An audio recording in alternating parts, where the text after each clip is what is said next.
பட்டிவீரன்பட்டி அருகே குடிதண்ணீர் கேட்டு சாலைப்புதூரில் கிராம மக்கள் திடீர் சாலை மறியல் போராட்டம்.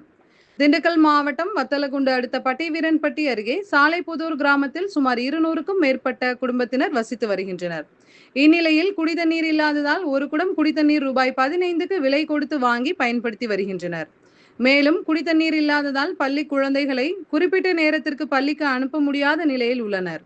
அதேபோல் கிராமத்தில் கால்நடைகளுக்கும் தண்ணீர் இல்லாமல் அவதியடைந்து வருகின்றனர். குடிநீர் கேட்டு பலமுறை சித்திரேவு ஊராட்சி மன்றம் மற்றும் ஆத்தூர் ஊராட்சி ஒன்றிய அலுவலகத்தில் புகார் அளித்தும் நடவடிக்கை எடுக்கப்படவில்லை. இதனால் கடந்த சில நாட்களுக்கு முன்பு வத்தலகுண்டு செம்பட்டி சாலையில் சாலைப்புதூரில் திடீர் சாலை மறியல் போராட்டத்தில் ஈடுபட்டனர். அப்போது குடிநீர் பிரச்சனையை தீர்க்க நடவடிக்கை எடுப்பதாக காவல்துறையினர் உறுதியளித்திருந்தனர்.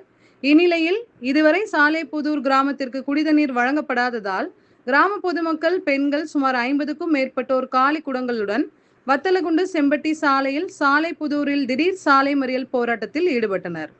தகவல் அறிந்து சம்பவ இடத்திற்கு விரைந்து வந்த பட்டிவீரன்பட்டி காவல்துறை சார்பு ஆய்வாளர் ஜெயபால் மற்றும் காவல்துறையினர் சாலை மறியலில் ஈடுபட்ட பொதுமக்களிடம் பேச்சுவார்த்தை நடத்தினர். அப்போது பொதுமக்களுக்கும் காவல்துறைக்கும் இடையே கடும் வாக்குவாதம் ஏற்பட்டது. இப்பேச்சுவார்த்தையில் விரைவில் குடிதண்ணீர் ஏற்பாடுகள் செய்யப்படும் என காவல்துறையினர் உறுதியளித்ததை அடுத்து பொதுமக்கள் கலைந்து சென்றனர்.